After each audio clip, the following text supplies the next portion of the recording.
Hey everyone, and welcome to Co Blueprint. I'm Jeanette Mulvey, the content director of Co by the U.S. Chamber of Commerce. Today we're talking about ways that you can recruit and hire and manage your teams during the pandemic. Thank you so much for joining us today.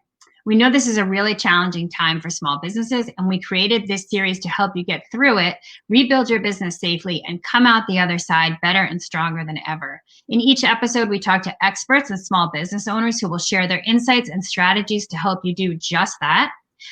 Before I introduce today's panel, just a few housekeeping notes. First, we'll be taking a couple of polls throughout the event. Today, you can start answering the question for the first question now, which is, what's your biggest pain point when it comes to managing a team right now? And you can answer that on the right side of your screen at any time during the first half of the event, and I will reveal those answers later.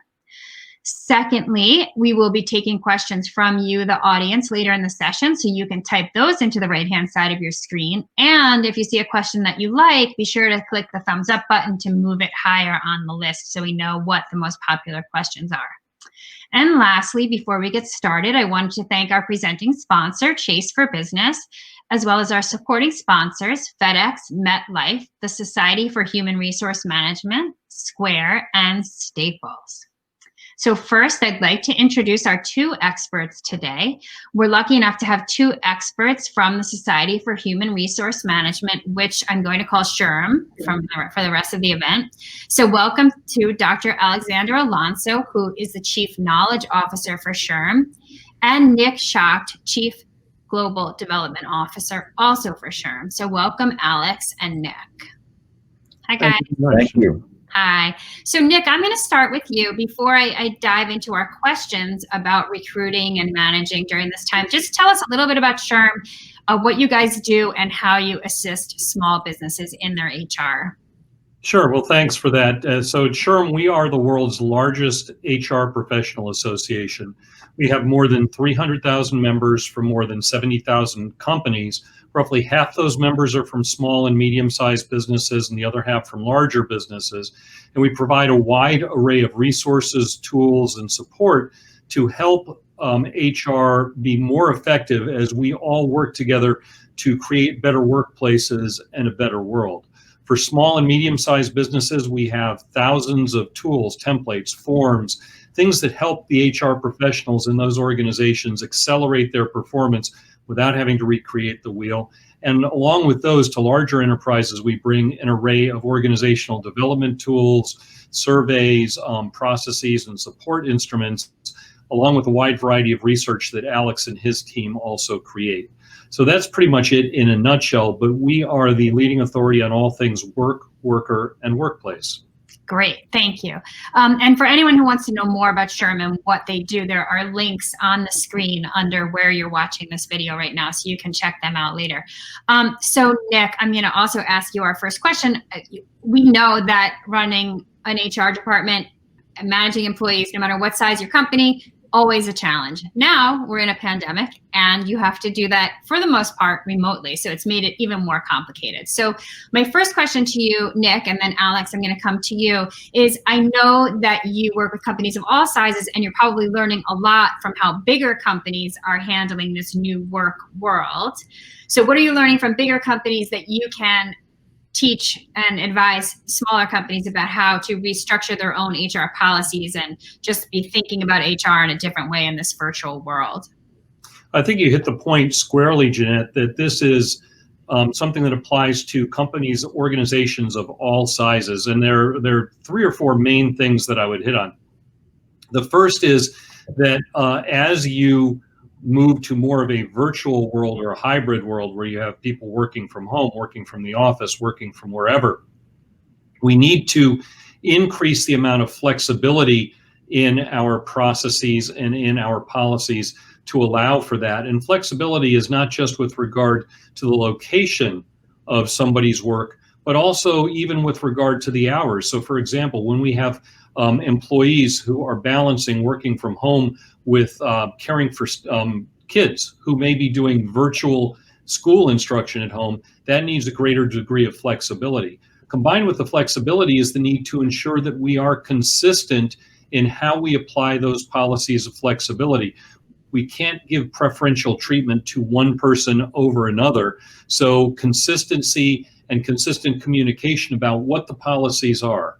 Along with that, there's a need for ensuring that we are compliant with the changing rules or the expanded rules around leave and workplace flexibility that may exist both at state and at national levels. And then finally, the one thing that I would encourage all organizations of all sizes, make sure that your managers are empowered. Much of what happens from an HR perspective happens between the employee and the employee's manager. So make sure that your managers have the information they need, that they're communicated with, and that they have the authority that they need to make decisions as appropriate within the organizational guidelines. Okay, that's great. Thank you. So Alex, Nick talked about consistency, flexibility, and compliance. What are some more areas, or what are the specific areas that you think companies have to be focused on more in terms of now working in this virtual environment? So thank you, Jeanette. And one of the things that strikes me in looking at our research is that we see sort of a dichotomy between big business and small businesses in terms of what they're learning from each other. And so as Nick highlighted, the big area where there's opportunity for continued development as well as consideration is really around people managers, and what it is that HR professionals do to prepare their people managers for what is a completely different paradigm in terms of a virtual workplace. The things that are really the areas that have been lost to some degree as a result of that are processes like onboarding, processes like engagement, and processes like retention and promotion potential, career development potential. And so what we're seeing is that people managers and organizations are learning from one another. So we're seeing that bigger businesses are learning from the engagement and continued onboarding that they see from smaller businesses, because there's ingenuity that's occurring across the board. But at the same time, what we're also seeing is that smaller businesses are borrowing from the ideas and concepts that are coming from larger employers around sourcing talent. And so you'll see, as an example, we're seeing sourcing of talent in a different way and onboarding that talent in a different way. And I know that sounds weird, in particular when we're talking about our the large scale unemployment that exists right now. But in reality, what we're seeing is that organizations are taking this opportunity to upskill and reskill their workforce, as well as upgrade their workforces. And so we're seeing that there's sort of this symbiotic relationship between the two. Yeah, that's interesting. You know, you mentioned onboarding and career development, because of course everyone knows when they need to hire because they have a need that needs to be filled. But so you can't really ignore that reality, right? And people know when they need to let someone go. But those things that happen in between, I feel like, are falling by the wayside because they're not urgent. And so it's interesting that you're making that point. So Nick, I'm coming back to you. So we're talking about people, leaders, and HR teams, but a lot of our audience are small businesses who the owner is also the HR department and is also the manager and is also the HR leader. So can you talk a little bit more about any techniques that small owners and founders can do, of the smallest companies can do, to make these things happen, things like the career development and the onboarding? At SHRM, actually, this is a huge part of our population. We have about 70,000 of our members are the sole HR practitioner in their organization. And of those, roughly 1/4 of them are not full-time HR. They're what we sometimes call accidental HR or part-time HR, where in a smaller organization, a person has been designated as, okay, you're going to be the lead for HR. And that's the first piece of advice I would give. Make somebody the lead. It can be the owner or the president, but it doesn't have to be. Needs to be somebody, though, who will commit to getting up to speed on what the basics are. And I would, by the way, this is our 5-second commercial, have that person join SHRM, because we have a huge set of resources focused around the HR department of one, which can help that person master the basics and really get a good grounding in all of the key elements that are necessary. And the second piece goes back to the people managers, along with that one person who becomes the organization's expert on HR. Make sure that the people managers master the very basic elements. Here are the key things to do and not to do as a people manager. That is key to both engaging and retaining the workforce that you want, but also staying out of trouble. because even small organizations can get into trouble, and we don't want that. Yeah, that's good advice. So Alex, we know that employees are facing all kinds of personal challenges right now, more so probably than ever before collectively. That could be, you know, as someone in their family being sick, that could be taking care of their children while they're homeschooling. That could just be being super tired of being on Zoom. So how are you advising HR departments or small business owners to alter their management styles to keep in mind that their employees are going through this, and to be supporting their employees so that their employees stay engaged and tied into the company's mission? So, you know, we've had a variety of different questions come through, and this is an area within my world where we actually support roughly 1.6 million employers providing that kind of guidance. And one of the things that we've tried to kind of focus on is really helping them understand what the psychosocial elements are that an employee is dealing with, and then trying to craft what is an effective strategy for helping that employee cope with whatever their situation might be. And so Nick and I have been going back and forth, and we've been talking specifically about people managers, and it makes me think of Jim Clifton and his latest book. It's the manager, right? And at the end of the day, the core element here is we're talking about the manager and providing them with not only the tools to help their employees cope and manage what it is that they're experiencing, but beyond that, we're also seeing that there's a real value in teaching the managers to take their own discretion and develop something that, while compliant, actually supports the needs of the individual worker. And one of the things that strikes me is, and this is a jarring statistic when I look at this, one thing that strikes me is over the course of the last 6 months, we've seen utilization rates for employee assistance programs in small businesses go up 11 times what they were before. That means that they went up from 4% to 44%. That means people are dealing with true stressors, and it's not just dealing with psychological issues, not just dealing with stress. It's also about understanding how they can bounce back, how they can pivot, what they can do to ensure that their organization is remaining sustainable, but then resilient and innovative across the board. You know, it's interesting, when you first started talking about that, I was thinking about what Nick said about consistency. And I was thinking, so if you're listening to your employees' problems, not problems is the wrong word, but their issues, and then trying to work with them, that seems like it would be hard to do while maintaining consistency. But you mentioned employee assistance programs, and I would imagine that making sure everyone has access to those things is a good way to be able to apply consistency across all of your employees. So I'm glad that you made that point. Thank you to both of you. We will be back to you when we do our audience Q&A. But first, I am going to introduce our small business owners to the panel. So I'd like to welcome Anna Greenwald, who is founder and CEO of On the Go-Ga, which gets my award for the cutest business name during our event series. That was fun to say. On the Go-Ga is an organizational well-being and engagement consultant based in Philadelphia. And Kenny Wynn, CEO and co-founder of 368, which is a creative agency based in Baton Rouge, Louisiana. So Kenny and Anna, thank you so much for joining us. Thank you. Kenny, I'm going to start with you. Tell us, hi guys, excuse me, tell us a little about your business, Kenny. And so what do you do, and are you hiring right now, and how has your recruiting and hiring changed?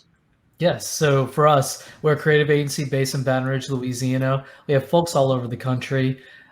Best way to put what we do is that we help brands define their purpose and then execute on that purpose. We are in the fortunate phase of we're about to start hiring again. We did hire during the pandemic. We're about to launch out a couple new job applications right now.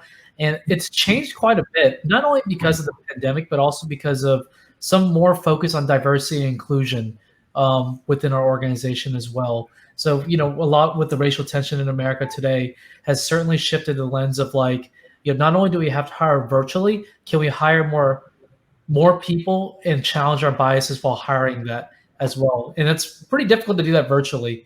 The biggest change that we find right now is that during the hiring process, we have to really hire the candidate, not only just for like what we see for them today to do the actual job, but what's it going to be like after when the economy opens again. So it's really hiring for, not just for the need, but for the vision as well. But remotely and virtually, though, the things that have changed are, we can't invite all our people to go do like these interviews so you can test like how's that chemistry like when everyone's in the room together. We can't do that anymore. We have to actually slim down when team members interview this new candidate, and we have to just be very focused that they hit the traits that we look for. So the biggest thing that we changed during this whole pandemic is actually like document down like what makes truly a great hire for 368. So that way that we can have a very consistent baseline of like what does a good person look like to hire now and how will they evolve in the future. So it's really like just documenting like your basics of what you expect out of a great person for your organization, but also being understandable that like you have to realize what your biases are during the pandemic, which is if you can't see them in person, how does it change the way you look? If you're looking at resumes and only looking for certain things, you have to challenge yourself on that and say like, am I only looking for certain things? Am I actually reading the whole entire thing? We're learning a lot right now on the challenging your biases assumptions, and that's something. That's interesting because I'm wondering, does that mean that actually you're being forced to have fewer biases because you have to be more objective in defining who the ideal candidate is without taking into consideration the softer issues of just personal skills and interaction if you were all together? Yeah.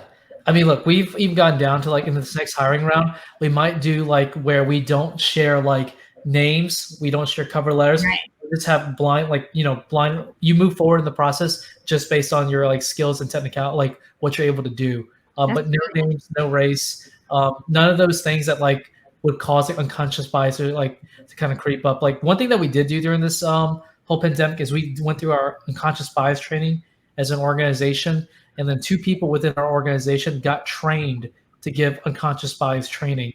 And they're the ones that are like helping out with the recruiting as well, just so we can check ourselves on that. And that was their idea. And when I heard it, I was like, yeah, that sounds great because I would love to see how we would have previously acted versus now. That's so interesting. Thank you, Kenny. So Anna, coming to you, tell us what On the Goga does and what's happening with your hiring process and how that has changed during the pandemic. Yeah, absolutely. Thanks so much. I've really enjoyed listening to what all of you all on the panel also have to say. So really quick about On the Goga, we are an organizational well-being company with a really simple guiding principle, which is happy people do great things. And we help our clients build happier, healthier, and more productive teams through fully managed well-being programs, which are remote right now, policy development, and then leadership and professional development. In terms of hiring, like many other companies at the start of the pandemic, we were not hiring, but the pandemic has caused our company to make huge pivots to offer our services fully remote, but also to create our own fully remote culture. And our success kind of on both of these fronts has enabled us to meet what is a really huge demand to what both Nick and Alex were saying at the beginning of this, the new demand for training team leaders for addressing well-being in a really meaningful way across all levels of the organization.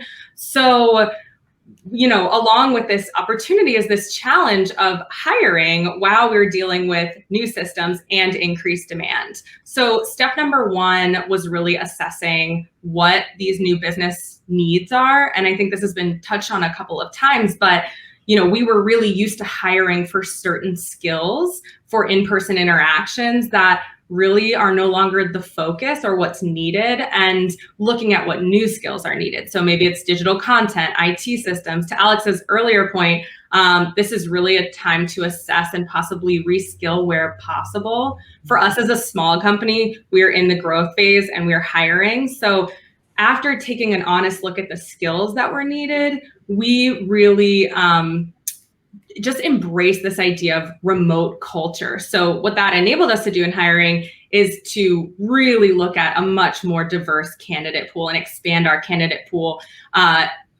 nationwide, not just in Philadelphia, but really, to Kenny's point about diversifying talent. And I will say that the pandemic has certainly changed how we've hired, but I would be really remiss to discount the fact that this reckoning as a country that we're doing with systemic racism is a huge focus in the workplace. And there's so many opportunities to increase equity on an organizational level, on a societal level, especially when it comes to hiring. So practically, we've been working with a remote recruiting startup called Echo Me Forward to ensure that we're really doing all that we can to invite in a candidate pool that includes talented individuals from all underrepresented backgrounds. And I've been experiencing as an organization, but also with our clients that are doing the same work, that these changes from the remote standpoint and the diversity standpoint are hugely positive. Right. Thank you. That's very interesting. Kenny, coming back to you, you talked about recruiting and hiring, but what is onboarding looking like for you now? Because obviously you can't do it in person. So how are you handling onboarding? Toward the beginning of pandemic, we did do a little bit in person. We didn't realize how serious it was, but then when things started shutting down, we had to make that full shift to this is remote.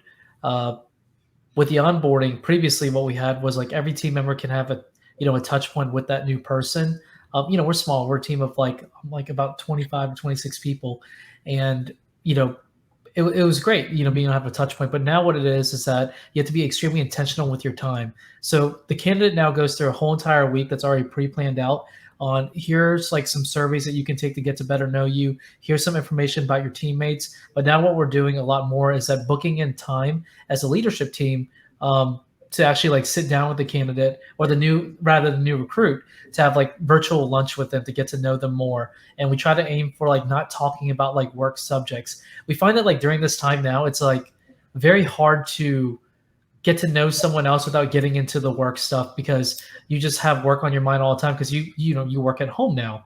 And forcing yourself to be in an environment of hey, let's take work off the table. Let's be two human beings, no titles on it. It's such a great relaxing thing, but you have to be able to plan for that time very efficiently. So for us, new changes for us is that this new candidate will now have more face time with the leadership team by having scheduled lunches, but also more face time with each department head so they can learn what they're doing. Because previously you can just walk in an office and be hey, what are you working on? But now you can't. So now by being able to have that moments intentionally, they can get a better grasp of what does the agency do as a whole, so they get a better perspective on that. Right. Thank you. So I've heard two things, one from Kenny and one from Anna, about what are essentially silver linings, things that you are now doing better because you were forced to change your process. So Anna, can you talk a little bit more about that? What kinds of new processes you have that are actually improvements that you were sort of forced to implement and now are happy with? Yeah, absolutely. There really are so many, and we see this in our company, but we see it, even more almost in our clients, that the reality is that this pandemic has just completely changed everything about day-to-day operations for, almost 100% of companies out there. And while this has been excruciating for many businesses to different extents, in different ways, it is by definition kind of the ultimate disruptor, and it has blown up some unhelpful assumptions, biases, habits, even operational systems that actually weren't working pre-pandemic. And this is an opportunity for organizations and leaders to essentially hit the reset button, especially when it comes to legacy systems that maybe helped you grow, but are no longer fostering productivity. So from the hiring perspective, obviously, we've talked about how remote teams can attract a more diverse talent pool in terms of not just race, but experience, expertise, interests, insights. And because businesses who are embracing, at least to some extent, this remote workplace are no longer limited by geography, we can bring these people into our organization. And we've experienced that even the interview process, to Kenny's point, is so changed. It can be more candid. And you get that empathy right away because people are interviewing from their homes. You're seeing into their home. Maybe a child is screaming, running in the background. And it creates this opportunity for honesty and empathy right away to see the whole person. In terms of managing remotely, silver linings here are a lot actually about what Alex was talking about. Managing remotely takes much higher levels of emotional intelligence and willingness to innovate. Systems have to change, and managers and leaders have to develop these skills of empathy, planning for their employees, understanding what creates burnout or stress, and ways to connect teams that are not physically in the same place. But as they're forced to do this work in a remote world, the benefits of emotionally intelligent leadership go far beyond just making remote work.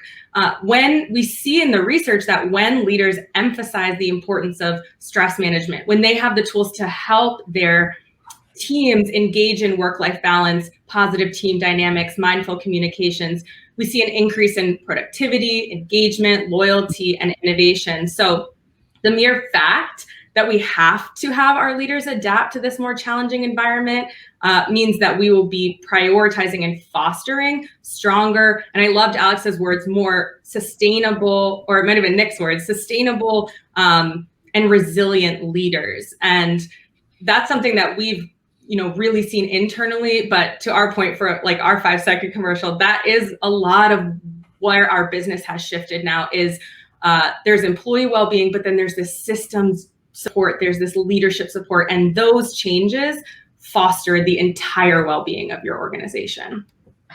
So let's talk, Kenny. Thank you, Anna. Kenny, let's talk a little bit more about well-being and emotional intelligence, which Anna just touched on. You and I talked about this difference between company culture and tradition. So culture was an easy thing to have when you had traditions, and traditions were easy to have when you had an office that you were all in. So tell me a little more about what you think the difference between those two things are and how you are managing to maintain them remotely. Yeah, there's a very key difference here is that if you are running your company, the people will control the culture, because at the end of the day, it's their experience. But you, as a leadership team, can add things like traditions, such as every year we'll go on a team retreat, every year we'll do this, every quarter we'll do this, so on and so forth. I think it's a very real time to realize that your culture has evolved, and just because of the traditions that you have, like those things that eating together or going out together can't be done now, your traditions can evolve as well. And that's really important to remember. The challenge that we have is that a lot of the people that we hired during a pre-pandemic world were used to the traditions that we had beforehand, like those annual retreats and such. But now with the pandemic, all those things that we thought we were going to do tradition-wise have completely changed. And this is a chance for us to relook at and reevaluate how can we make a more inclusive way to scale up how we do our traditions. The culture will be the same, and maybe it'll even evolve, right? But that's just by being who we are at the very best of who we can be. But because really at the end of the day, culture is like the things that your people do when you're not looking. You can't control a lot of that stuff. But what you can control, it's things that they experience, such as instead of going out now and doing our annual awards show for the community, we'll throw our own awards show rather than attending the American Advertising Federation show. Totally fine with us. We'll make our own. But instead of doing a company team retreat, instead we'll do some Airbnb online experiences together. It gives us a wonderful opportunity to find new traditions that most likely will stay even after we all return back to the workforce. This is a great time for you to figure out more innovative ways to come up with new traditions that everyone can enjoy, especially when you're a team that's dispersed all across the country. Yeah, 1,000%. I've heard every business owner say, this has forced me to think more creatively about X, and now we will do that going forward. So that's just another example of that. Anna, coming back to you, one of the challenges that a lot of business owners have with their employees being remote is that it's hard to know what they're doing and how much they're getting done. And so let's talk a little bit about your perspective on the difference between how much work someone does and how much value they bring to your organization. Yeah, absolutely. I think this is a great kind of follow-up to what Kenny was just speaking to in terms of traditions.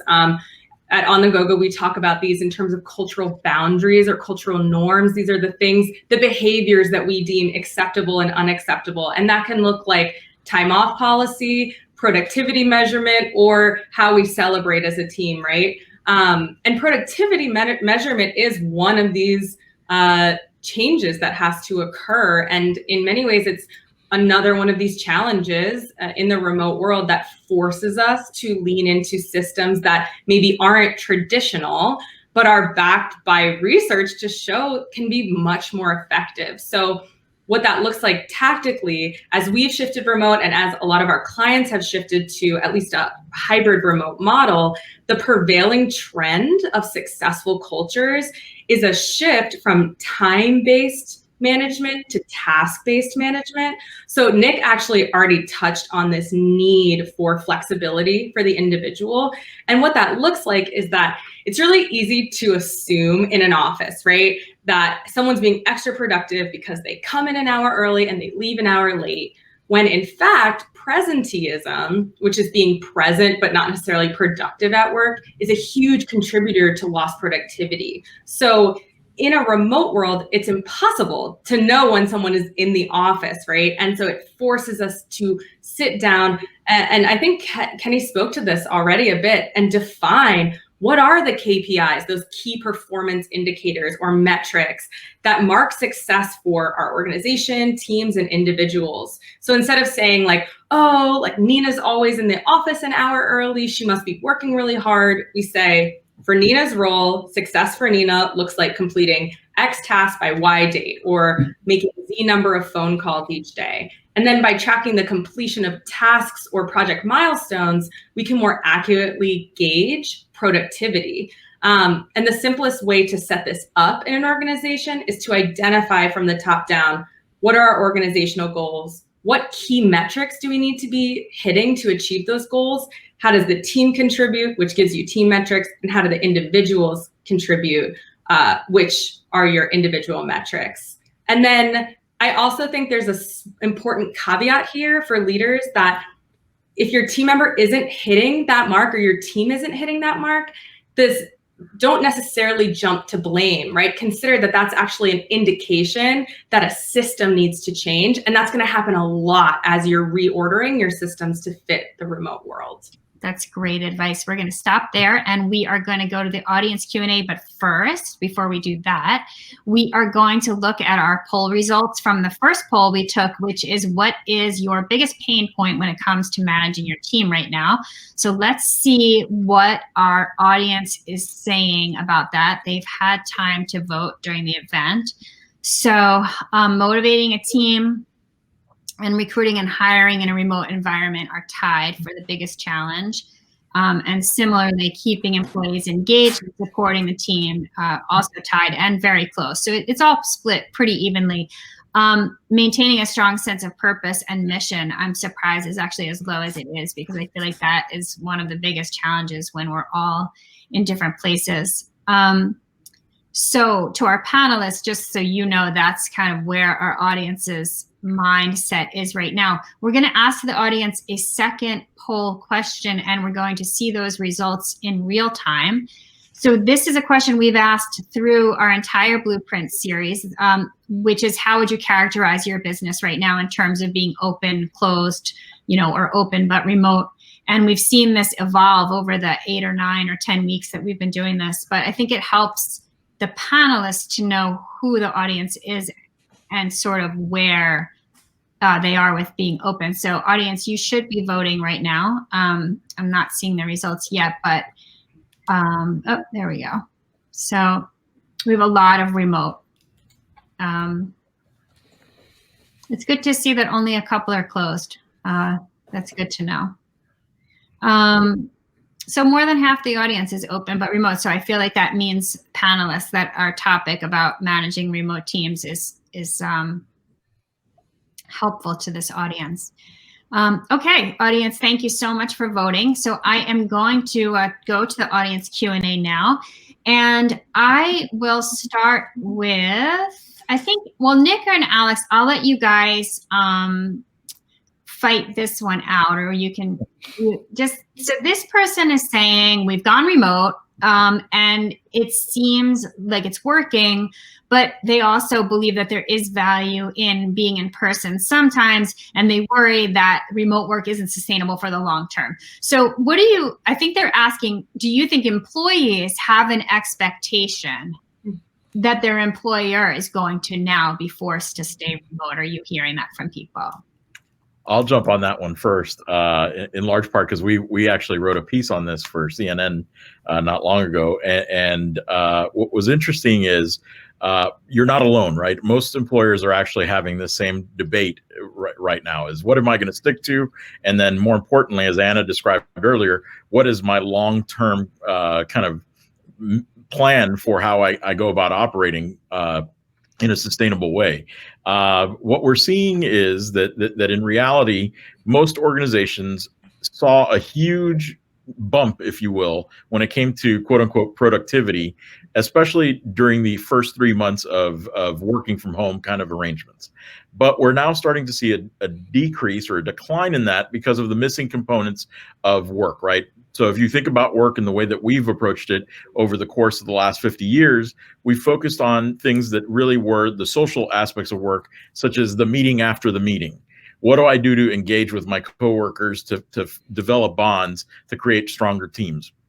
What are the things that I do to get noticed by leaders, right? And those are the kinds of things that right now we still don't have an answer for in a virtual setting. So my sense is that over the course of time, we are going to see that more organizations will adopt a fully remote period or a fully remote kind of operating model for cost saving purposes. But what will get lost along the way is the notion of talent development and career development, as Anna was describing earlier. And so one of the things that we'll have to hit upon and find a way to strike a balance as this pendulum swings back more towards offices and working from worksite is how we institute those types of functions, those types of processes that exist in our world. I'll give you an example, a tangible example, with what we were just describing in terms of measuring productivity. For too long, we've been focused on how we design organizations based upon input process, and we measure input as a form of input or process. But what we need to do is think about output. Who cares how we get there? Can we produce? And more importantly, can we assess things that we didn't assess before? Like how well people engage with others, how well it is that they're making people's lives better. How are they contributing to return on resilience, as I like to call it? Yeah, thank you. Nick, did you want to add to that one? Oh, you're on mute. Hold on. Got it. Thank you. The only thing to add to that really is that a big part of this is about culture too. What kind of a culture do you expect to have in your organization? Some organizations are very happy and very adaptable to an all remote culture. Other organizations have a much more in-person culture. And Alex was talking about things like, the meeting after the meeting and so on. So I think you have to be consistent in terms of your expectations. That then helps set the stage for what your employees can expect and should expect. And, Jeanette, I don't know if you want me to bridge into the performance management question here, but it's kind of a natural segue, building on what Alex and Kenny and Anna had to say about the shift in how we manage. Being in person actually makes us lazy about how we manage. So, we look as the person at their desk, well, they must be being productive.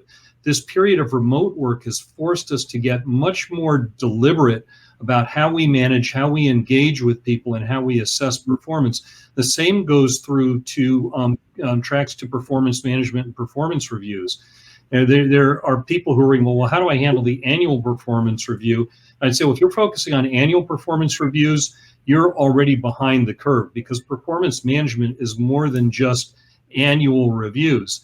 Performance management is about having regular conversations and discussions with people, one-on-one or within teams, about how is the work getting done, how are the tasks getting done, so that when it comes to actually having a formal review, whether it's a quarterly review or a bi-weekly sit down or an annual review, there are no surprises there. And it comes back to this managing by task as opposed to managing by time, managing to outputs. And then when you get to hiring people, hire people who, where you can set that expectation on the way into the organization. You can assess for culture fit, and you can make sure that people understand how their performance is going to be. So that was in reference to a question we did get about performance reviews. And Kenny, what are your thoughts about performance reviews? I think, Nick, that you're saying that if you're only thinking about annual, then you're already behind, and I'm sure a lot of people are. So, Kenny, what are your thoughts about how you're handling employee performance reviews? We've actually been using this time to retweak how we've been doing ours. So we normally do quarterly reviews. And if anyone here that does reviews, if you do it annually and it takes a lot of time, imagine quarterly, right? That's a lot of work. The way that we're retweaking it, though, is like, I'll give you 3 examples. One is that we tend to coach more during the quarterly performance on development versus performance. And I do believe there's a difference. Development is based more on values, performance based on more like doing the job. We're now shifting this model that, instead of doing 4 times a year development, we're going to do majority of the time on performance, but select times on development. So there's a more balanced way to let people know you're doing your job well, and then you're also being a great human being at TSC 368 well as well. Next, though, is actually identifying how can we speed up performance reviews. So we found that actually creating a system where certain things that have to be addressed need to be addressed then, but there are things that are going great. We can basically just move on from that. The reason why we're doing this is that we find that people really want to focus more on what are the things that I'm at risk for and slipping, and what are the things that I'm not doing right now? Because people are so overburdened right now there's so much pressure in their lives to thinking they're doing something wrong. They can only take so much. So if they're doing something great, you say, hey, look, you're doing this great, but let's really focus on the things that might have you feeling a little bit insecure or worried on. And let's focus on that. So we're focusing more on here are the ways that you can improve on. And we're doing that in a way that, they have it documented, they can see it. But the third way is also staggering their reviews as well. So normally in a 3-month period, you're doing a quarterly review. You try to do all of that within a month, but people are just so busy now. We're actually looking for new ways now where, maybe we can have it between a 3-month period as well, where it might not impact a bonus or raise situation. So we're starting to look at new processes where we can still give really good feedback, speed up the feedback as well on how they receive it and how they retain it, but also at the same time, how can you also stagger it where it doesn't all fall on this and you have more responsibilities than you can even take on even now. And that's really important in performance reviews, is that, people at the end, they shouldn't be surprised at anything new in these reviews, because you should be having that candor with them regularly. So we're just retweaking how we're doing it and trying to do it as fast as possible so people can grow as fast as possible. Great. Thanks, Kenny. Anna, do you want to weigh in on either one of these? So the first, just to review, the first part of the question was, our employees think they're going to work from remotely forever now, and we're not sure what to do. And also, we have to start doing employee reviews, and that's a new challenge with people being remote. Yeah, I just think so many great points have been made about both topics. From the expectations and employee expectations, both Nick and Alex's answers really focused on this idea of creating a culture that fits with your new systems. And I just think it's so important to integrate these ideas of operations and culture, right? Alex spoke to the importance of creating a fully remote operating model. And for us, the way that we work internally and with our clients is that this operating model, your team culture and your leadership development and your water cooler time that we haven't quite figured out, how is this going to work and how do we build this remotely for each individual organization? These are systems. These are, to use Kenny's words, traditions. They're behaviors that we engage with, and top leadership has to set the boundaries here and say, here's how we're going to do this. And then you have to test and assess and iterate, right, to see what actually works to bring people together. So we really emphasize with our clients, as you're thinking about returning to work, especially if you're going to stay remote, when you are building your operations plan, HR should have a seat at that table. HR should be talking about, because the human element is the oil to the machine, right? You can't have a healthy machine without gears that work and oil to make that run smoothly. To the other point about performance reviews, I just really wanted to underline all of the points that were being made in terms of frequency, and really kind of dive into what Kenny was saying about this idea of separating out performance reviews. At On The Go-Go, the way that we do performance reviews and the way that we help our clients do performance reviews actually breaks the traditional performance review into 3 different sections: development, room for growth, areas that need improvement, celebration. So looking at all of the things that someone is contributing, whether that has to do with their output, like Alex was talking about, or cultural contributions. Maybe they're an inspired leader. Maybe they are a huge team builder. Maybe they're a positive person or a person that points out flaws in systems. Those are aspects that need to be celebrated. And then compensation, we break that out into a different conversation so that we really can make less biased decisions about that. And then, just from a human perspective, we listen best, not when we're getting really good news and then horrible news, and then we're talking about our pay once a year, right? It's this constant conversation. What can be developed? How are we addressing that? What is amazing? How are we empowering that? And then how is our compensation creating equity in our work environment? Thank you. Alex, I'm coming back to you. Okay. This person says, how are companies balancing employees' need for flexibility with the needs of the business? I mean, there are just certain things that you need your employees to be present for. So it's interesting because many employers are actually not doing this that well, right? It's a fair question. I think what we found that employers who succeed are doing is really setting the guideposts around what is the bare bones minimum that they need to do for to meet their business objectives, right? And for being very clear about what those expectations are. And if there is a general misalignment, then being very clear about how that is something that's required, and that it may be incumbent upon the employee to come up with a solution to help achieve the business objective while still adding that flexibility. Now, where I see 2 examples that have been really difficult here is, one, we see some employers who are being just unnecessarily too stringent for activities that are typically things that could be done and in some cases be much more productive if done outside the workplace. In other words, you can still kind of build in some flexibility, but it's a cultural misalignment that's actually leading to that. For that, you want to be direct and honest about what your cultural expectations are, and if the person isn't willing to fit within that, then you have a hard decision to make.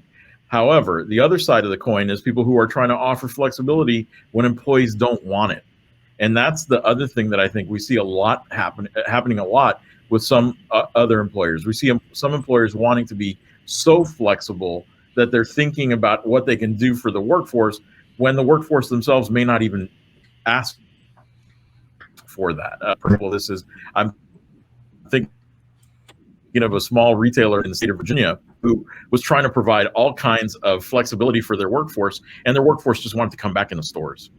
I mean, quite candidly, their workforce wanted to come back in the stores, and it made it really difficult for them to get that cultural alignment and that alignment that they were looking for towards the business objectives. Thank you. Nick, this person is asking, what technology are you hearing businesses are using to help track employee productivity and engagement as they manage remotely? Well, in terms of tracking employee engagement, you can use the traditional tools, whether it's pulse surveys, employee surveys, and so on. Tracking productivity is more around process management and product management, so that you can use, for the most part, the same tools that you would be using and in a pure face-to-face environment. What I see that's really interesting about this, and we all talk about Zoom fatigue, or in our case, WebEx fatigue and so on, but I've seen that these tools, the remote engagement and conferencing tools, actually do a really good job of helping us ensure productivity and contribution, because in a way they're kind of the great equalizer. Everybody can share their screen. Everybody can share their desktop. We can ask people to show their work and bring their work into the view of the entire team, when people in person might actually be hiding in the back of a conference room, not really wanting to say something. So used well, these tools from a productivity perspective, the ones we complain about, can actually be really terrific at boosting and managing productivity. Great, thank you so much. So I have time for probably 2 more questions, one for Kenny and one for Anna. I'm going to ask you both the same question. So Kenny, what are your ideas for team building that are low cost?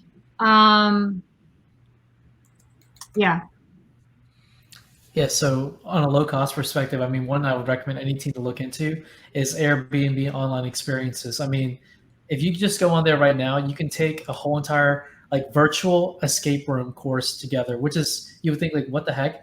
But it's amazing. We did one recently for Florence with me and my wife. Then we realized like this can be for team building as well. And we realized like there's a lot of like virtual tourism going on where people are like giving introductions to their cities on how they do things. Like we went through one for a plague doctor the other day, and it was crazy. And like they were representing Europe. So I recommend anyone to look into like Airbnb and online experiences as a very low cost but easy way to do so.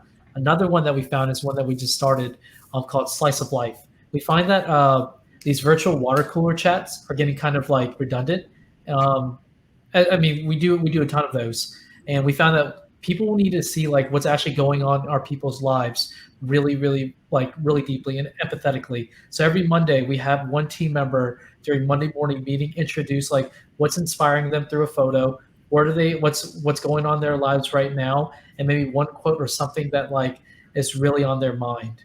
And that's been like a great way. Maria on our team just shared it this week, and I can tell you there were tears pouring down when we found out like what she's going through, what's inspiring her. So this Slice of Life program is one I recommend anyone to go look into, as it can build a much more deeper way to look at your teammates as a whole entire person rather than what they just see at work. Thank you. I think that's a great idea. I love that Slice of Life idea. Anna, we're very close to time, so about a minute. What are your low-cost team building ideas? Yeah, absolutely. So I'll give a little general perspective here, and I think it applies to what Alex was talking about in terms of flexibility and ask your team. When you're doing team building, get input from your team about what they need, because when we ask our team, we have that diversity of perspective. We can actually deliver what they want. I think we know operationally now is not the time for assumptions. What we used to work, your gut check is probably going to be a little off. So ask. I love all of Kenny's suggestions. We find that submission-based conversations, share a photo, share your favorite music, whatever it is, creates this opportunity for what Kenny was talking about, this kind of more deep understanding with teams. The one thing I'll add to this is consider that candid, emotional intelligence-based professional development, workshops around mindfulness, empathy, work-life balance that might come out of a different budget like professional development are incredible team building tools. When you can get your team into a room and talk about team dynamics, talk about communication, talk about stress, you learn really important things about one another that not only foster personal relationships, but create team cohesion. And so that would be my additional thought, is use opportunities for this emotional intelligence professional development as part of your team building strategy, in addition to more lighthearted engagement opportunities.